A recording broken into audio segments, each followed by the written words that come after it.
Բարև ձեզ, Ստեփան Գրիգորյան YouTube-յան ալիքի մասնակիցներ, ողջունում եմ ձեզ բոլորիդ, այսօր հունվարի 30-ն է, մենք շարունակում ենք մեր աշխատանքը, դուք գիտեք, որ հունիսի 7-ին պլանավորվում է անցկացնել Հայաստանում ազգային ժողովի ընտրությունները, շատ կարևոր ընտրությունները մեր պետության համար այս ընտրություններից շատ բան է կախված, մեր ապագայի հետ կապված, դա է պատճառը, որ ակնհայտ է, որ ուշադրություն մենք մեր YouTube-յան ալիքի շրջանակներում ուշադրություն մեծ կտանք հենց այն process-ներին, որոնք հիմա գնում են Հայաստանում գալիք ընտրությունների հետ կապված։ Ի պաշտոնե դուք գիտեք, եթե հունիսի 7-ին են ընտրությունները ազգային ժողովի, ի պաշտոնե մայիսի սկզբից պետք է սկսվի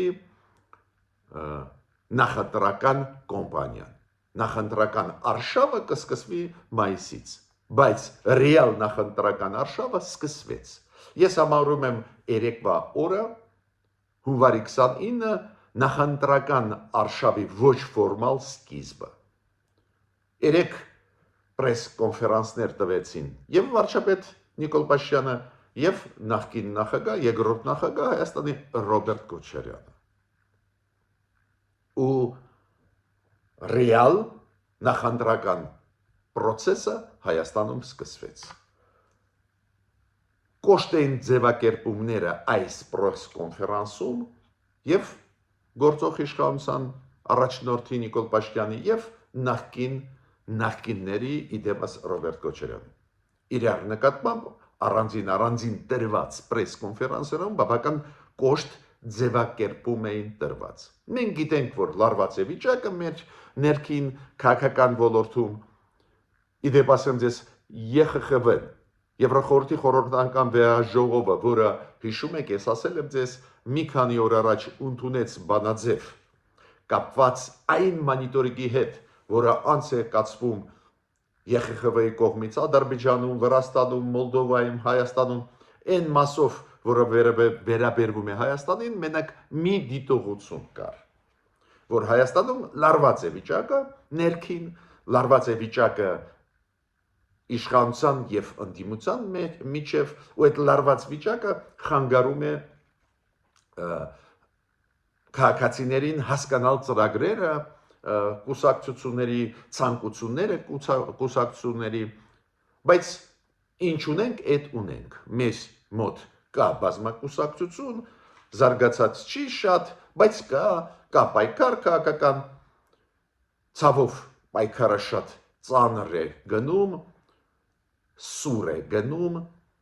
փոխադարձ վիրավորանքներ, փոխադարձ մեղադրանքներ, բայց այնուամենայնիվ պայքար կա ու պետք է ուշադիր հետևենք այս պայքարին։ Օրինակ, ինձ համար անչափ կարևոր էր հասկանալ ինչի հետ է կապված, որ նախկինները այդքան ակտիվ մտան այդ պայքարի մեջ։ Օրինակ, Ռոբերտ Քոչարյանի ցանկությունները, ծրագրերը։ Դա է պատճառը, որ ես բավական ուշադիր հետևեցի իր պրես կոնֆերանսին, որ հասկանամ այդ մարդիկ ինչ են ուզում մեր ժողովրդից։ Իսկ սկզբանե ասեմ, ես հասկացա, որ իրանք դուրս են գալիս պայքարի ու Ռոբերտ Քոչարյանի պրես կոնֆերանսից հասկացա, դուրս են գալիս պայքարի նորից հայ ժողովուրդը հետ բերել, հետ մտցնել Ռուսաստանի տիրույթի տակ։ Իր պատասխաններից դա ակնհայտ երևում էր։ Ու այդ օրինակները ես հիմա կբերեմ։ Այո, այս ընտրությունների ժամանակ ես պնդում եմ, լուծվում է մեր ապագան ու նաև լուծվում է Սյունիքի հարցը, Սյունիքի պատկանելության հարցը։ Թրիփ ծրագիրը Հայաստանը կշարունակի, թե ոչ, Դոնալդ Թրամփ ծրագիրը։ Եթե Հայաստանը շարունակի, ուրեմն Սյունիքը կմնա հայկականը։ Եթե մենք շրջվենք նորից հետ, գնանք դեպի Ռուսաստան, ուրեմն Ռուսաստանը կորոշի Սյունիքը ումա լինելու։ Ռուսաստանը որոշեց Ղարաբաղը ումն է 2020 թվին, հիմա այս նախկինները ուզում են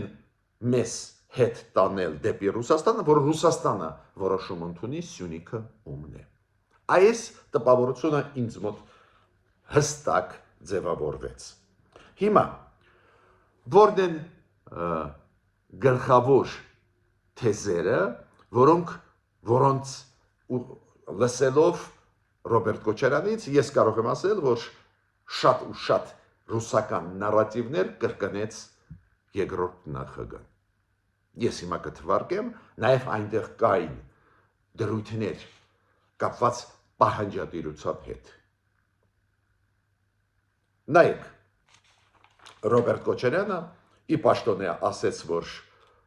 իրանք բացառում են համագործակցություն քաղ պայմանագրի հետ, ինչը շատ հասկանալի է, իրանք գնում են ընտրությունների ու ինքը իրան տեսնում է միայն մեկ դերում։ Եթե իրանց ուժը հաղթող դուրս գա, ինքը կլինի վարչապետ։ Այլ դերում ինքը իրան չի տեսնում։ Բայց հստակ ինքը ասեց, որ ինքը կգլխավորի Հայաստան դաշինքը ու իրենց տեխնացուն վարչապետը ինքը կլինի։ Ուրեմն մեսեջը հասարակությանը ուղարկված է, ավելին ինքը ասեց ուժերը, ովքեր ընդդիմադիր են, կհավաքվեն ազգային ժողովին ներսում, կկազմեն դաշինք ու այդ դաշինքով կհեռացնեն իշխանությունից Նիկոլ Փաշինյանին։ Այս են հավակնությունները, հիմա նայենք ինչ մեսեջներ այդ մարդիկ ուղարկում են։ Ես պնդում եմ, որ մեսեջների մեջ Ռոբերտ Քոչարյանի ուղարկված զգալի մասը Ռուսաստանի խոսույթն է, Ռուսաստանի ցանկությունն է։ Օրինակ, ինքը երբ որ խոսում էր հապկի մասին ու նրա մասին, որ հիշում եք Նիկոլ Փաշինյանը 3-4 օրը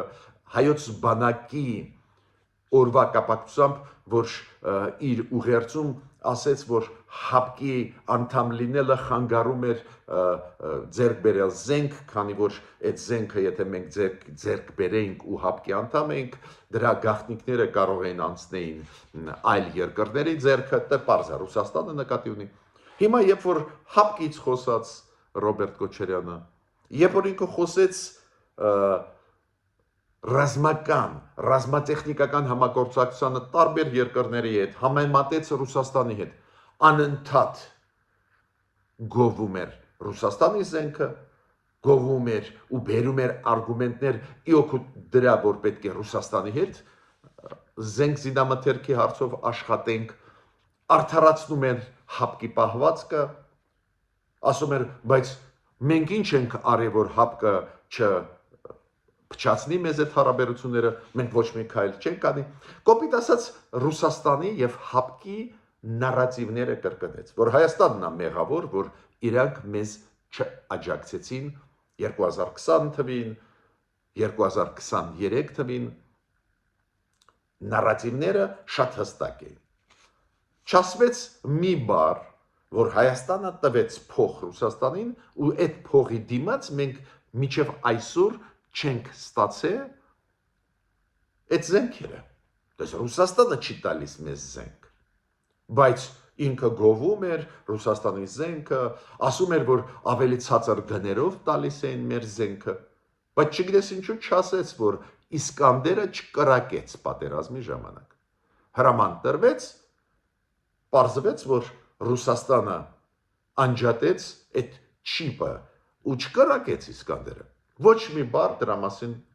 չի ասվել։ Դες նարատիվները այս կարևորագույն ոլորտում ռազմատեխնիկական համագործակցության ոլորտում եւ հապկի հարցում նարատիվները ռուսական են։ Չասվեց մի բառ, որ Քոչարյանի կողմից, որ հապկը չի ճանաչում մեր սահմանները, հապկը չի ֆիքսում ու չի ուզում ֆիքսել, որ Ադրբեջանը մտավ մեր տարածք, հասավ դեպի ջերմուկ։ Ինչ եմ ուզում ասել։ Ակնհայտ երևացող պրո-ռուսական դիրքորոշում շարունակում է ունենալ Ռոբերտ Քոչարյանը։ Ինչ վերաբերում է TRIP ծրագրի։ Պատկերացնում եք, ասել, որ TRIP ծրագիրը դա գլխավոր մեր անվտանգության մարտահրավեր է, գլխավոր վտանգ է, ապշեցուցիչ է։ Տրիպ ծրագիրը իրոք տնտեսական ծրագիր է, իրոք ապաշրջափակման հետ կապված ծրագիր է, իրոք մեծ քաղաքական դեր ունեցող ծրագիր է, բայց ինչի է դա Հայաստանի համար վտանգ։ Այո, Ռուսաստանը ի պաշտոնե ասում է, որ տրիպ ծրագիրը իրանց համար հասկանալի չի, Ռուսաստանը ասում է, որ հարավում կանգնած են ռուսական սահմանապահները, երկաթ գիծը իրանցն է, նաև չեղած այսօր մեղրի գիծը, դուք հիշում եք այդ պաշտոնական հայտարարությունները։ Ու փաստորեն Ռոբերտ Քոչարյանը շարունակում է այս գիծը Ռուսաստանի, որ տրիպը վտանգավոր է, տրիպը փաստորեն սրում է հարաբերությունները մեծ խաղացողների միջև Ռուսաստան, Միացյալ Նահանգներ, Իրան, ու մենք ընկնում ենք արանքը։ Ավելին, ինքը ասում է, որ տրիպը Միացյալ Նահանգները ակտիվ առաջ տարան Իրանի պատճառով, կոպիտ ասած մոտիկ լինեն, վերահսկեն մեր սահմանը Իրանի հետ, Իրանին վատություն անելով։ Մինչդեռ մեծ գաղտնիք չի, տրիպը հենց դրա համար է, որ Սյունիքը պահպանվի հայկական։ Սյունիքը պահպանի հայկական։ Քանի որ այդ մեծ ծրագիրը ամերիկացիների հետ մենք անում ենք, տրիպ անունով, տրիպ ուղի ծրագիր է, ու ոչ ոք չի հարցակվել հարավում Հայաստանի վրա, քանի որ մենք այդ ծրագիրը անում ենք հենց Միացյալ Նահանգների հետ։ Բայց ես հատուկ ուզում եմ ձեր ուշադրությունը դարձնել, որ Ռոբերտ Քոչարյանը տրիպի դեմ խոսեց, քննադատեց այդ ծրագիրը, ասեց, որ այդ ծրագիրը միայն կաշխատի, եթե Ռուսաստանի հետ դա արվի, Ռուսաստանը չի ուզում, որ Հայաստանը զարգանա, ինչ մեծ գաղտնիք է, ու ոնց կարա Ռուսաստանը, որը բավական լուրջ լարվածության մեջ է արևմուտքի հետ, նաև այդ թվում Միացյալ Նահանգների հետ, ոնց Ռուսաստանը կհանդուրժի, որ ստեղ մենք ամերիկացիների հետ լուրջ տնտեսական ինվեստիցիոն ծրագիր անենք։ Բայց այդ ուշադրությունը դարձնում եմ ինչու, քանի որ Դոնալդ Տրամփ ծրագիրը էական ծրագիր է Սյունիքը հայկական պայելու համար։ Դա ոչ միայն տնտեսական, ես նոր ասացի տնտեսական ծրագիր է, չգիտեմ կոմունիկացիոն, նաև անվտանգային ծրագիր է։ Այո, ինքը կապված չի ոչ բանակների հետ, ոչ ուժային կառույցների հետ Ամերիկայի, բայց ինքնիստինքյան իրականացնել Միացյալ Նահանգների հետ լուրջ տնտեսական ծրագիր ավտոմատ դա նաև անվտանգության երաշխիքները մեզ տալիս է։ Այն նարատիվը ռուսական, որ Միացյալ Նահանգները չունեն շահեր Հարավային Կովկասում, որ Հարավային Կովկաս մտան տրիպ ծրագիրը անում են Իրանի պատճառով, նորից կրկնվեցին Ռոբերտ Քոչարյանի կողմից։ Փորձ արվեց ասել, որ խաղի կանոնները աշխարհի փոխում են ամերիկացիք, ուժը ծնում է իրավունքը այդ մոտեցումով, մինչդեռ այո, Դոնալդ Տրամփը մոտավորապես դա անում է, բայց մինչև Դոնալդ Տրամփ Պուտինը 2008 թվին պատերազմ սկսեց Վրաստանի դեմ, Ղրիմը անեքսիա արեց 2014 թվին, ուրեմն հեղինակը Դոնալդ Տրամփը չի այս քաղաքականությամբ։ Անընդհատ այս պրես կոնֆերենցի ժամանակ նվազագույնը 2 անգամ խոսքը գնաց Ուկրաինայի սցենարների մասին, Վրաստանի սցենարների մասին, որ այսօրվա իշխանությունները սրում են հարաբերությունները Ռուսաստանի հետ, որ աջակցություն ստանալ արևմուտքից, ուրեմն կարող է կրկնվի սցենար, ոնց Ռուսաստանը հարձակվեց Սաակաշվիլու պատճառով Վրաստանի վրա, Զելենսկու պատճառով Ուկրաինայի վրա, մեր վրա կարող են հարձակվել, քանի որ մենք սրում ենք հարաբերությունները Ռուսաստանի հետ ի օգուտ արևմուտքի։ Դա էլ մեղմ ասած ճիշտ չի։ Նիկոլ Փաշինյանը հոգնեց հրավիրել Ռուսաստանին համագործակցելու, բայց Ռուսաստանը ոչ զենք է մեզ տալիս, որի դիմաց մենք փողը տվեցինք, ոչ էլ ուզում է, որ մենք զարգանանք։ Ու բոլոր հարցերը լուծեց ի օգուտ մեր հարևան Ադրբեջանի։ Ինչ եք ուզում այս երկրից։ Նախկիներ, ինչ եք ուզում այս երկրից։ Ինչի եք ինչ որ զուգահեռներ Վրաստանի, Ուկրաինայի հետ անցկացնում։ Նիկոլ Փաշինյանը Սաակաշվիլի չի, Նիկոլ Փաշինյանը Զելենսկի չի, ինքը փորձում է շատ զգուշավոր գործել։ Հիմա Կարմիր թելով այս պրոս կոնֆերանսի ժամանակ Ռոբերտ Քոչարյանը կարմիր թելով անցավ գիծ եվրոպացիների դեմ ուղված։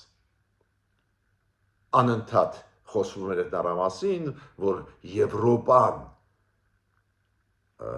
ուզում է կտրել Հայաստանը Ռուսաստանից, ոնց Եվրոպան կտրեց Վրաստանը Ռուսաստանից ու դա բերեց լուրջ հետևանքների, ոնց Եվրոպան կտրում է Ուկրաինան ու դա բերում է լուրջ հետևանքների։ Այդ միտքը հստակ կար, ավելին ինքը նույնիսկ հիշատակեց Կայա Կալասին, դուք գիտեք Կայա Կալասը այսօր շատ կարևոր դեր է խաղում Եվրոմիությունում, ինքը արտգործնախարար է Եվրոմիության, ինքը անվտանգության հարցերով նախարար է Եվրոմիության, նո այդ պաշտոնը բարդ անուն ունի, հիմա չեմ կարկանի, ու Կայա Կալասը դուք գիտեք եղել է վարչապետ Էստոնիայի ու պարզ է Ռուսաստանը լարված է Էստոնիայի դեմ, Էստոնիայի առաջնորդների դեմ, ու ստեղ կրկնվում է նույն միտքը, որ Կայա Կալասը սրում է միտումնավոր հարաբերությունները։ Ինչ եմ ուզում ասել, այս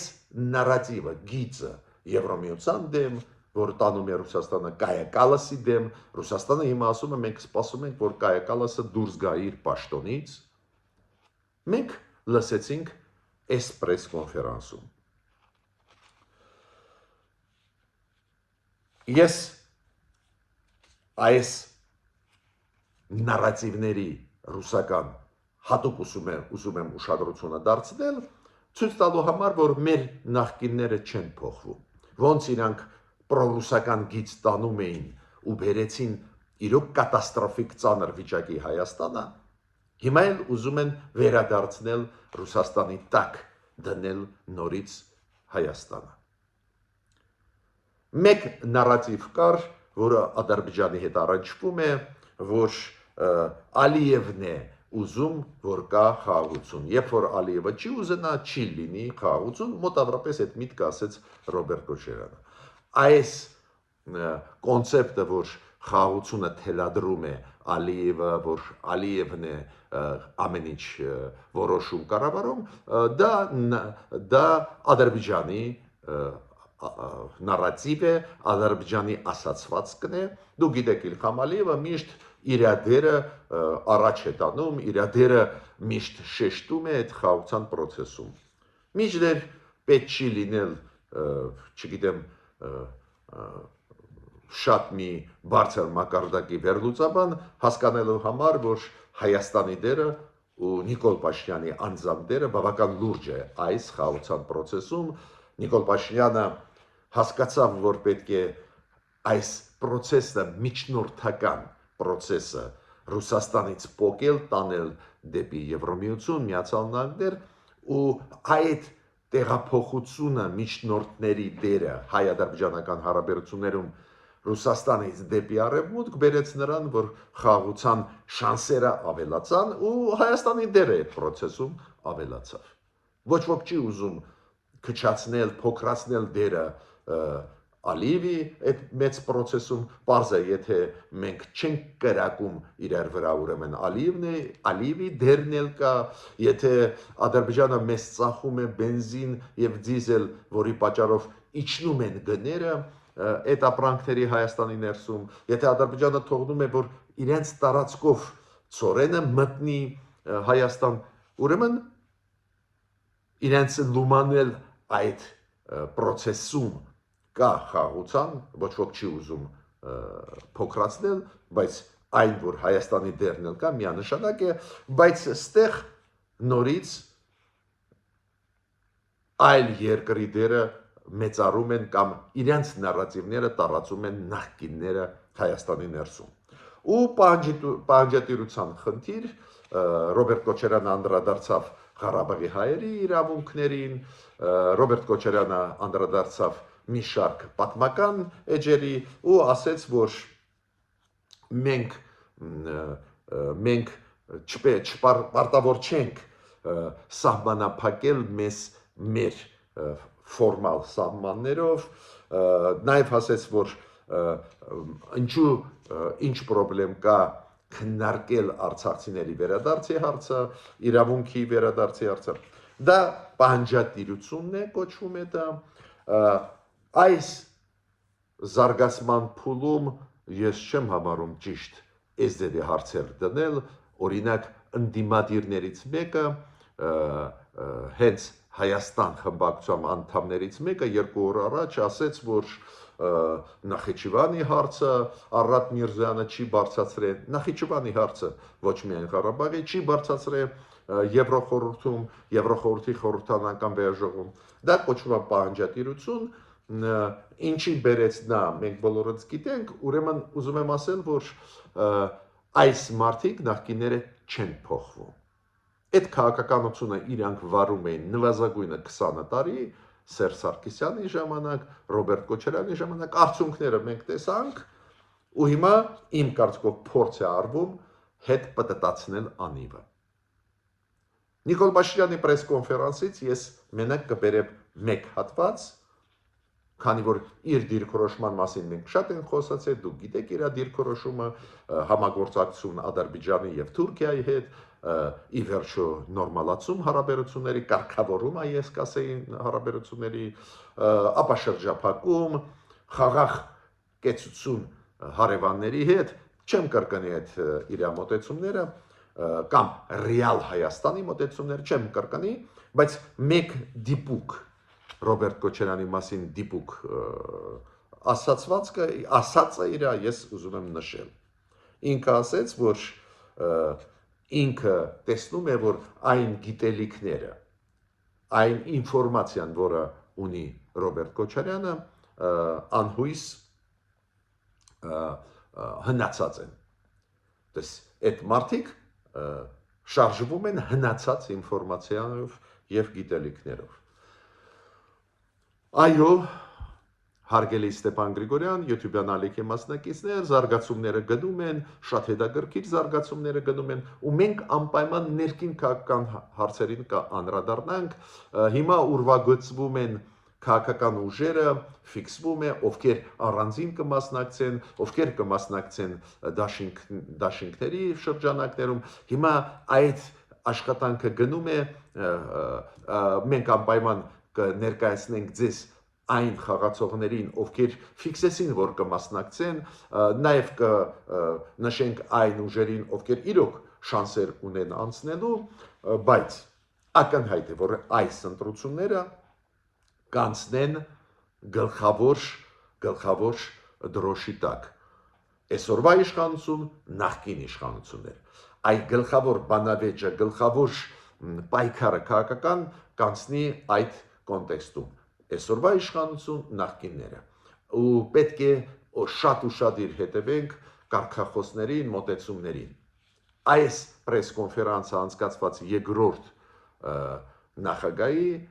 Հայաստանի Ռոբերտ Քոչարյանը ցույց տվեց, որ նախկինները չեն փոխվում։ Ռուսաստանն է իրանց հենարանը, Ռուսաստանն է իրանց երազանքը,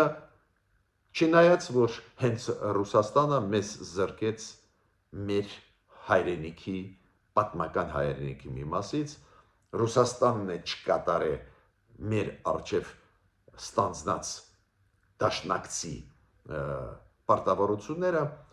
չեն փոխվում այդ մարդիկ, իմացեք դրա մասին։ Միշտ նոր հանդիպումներ։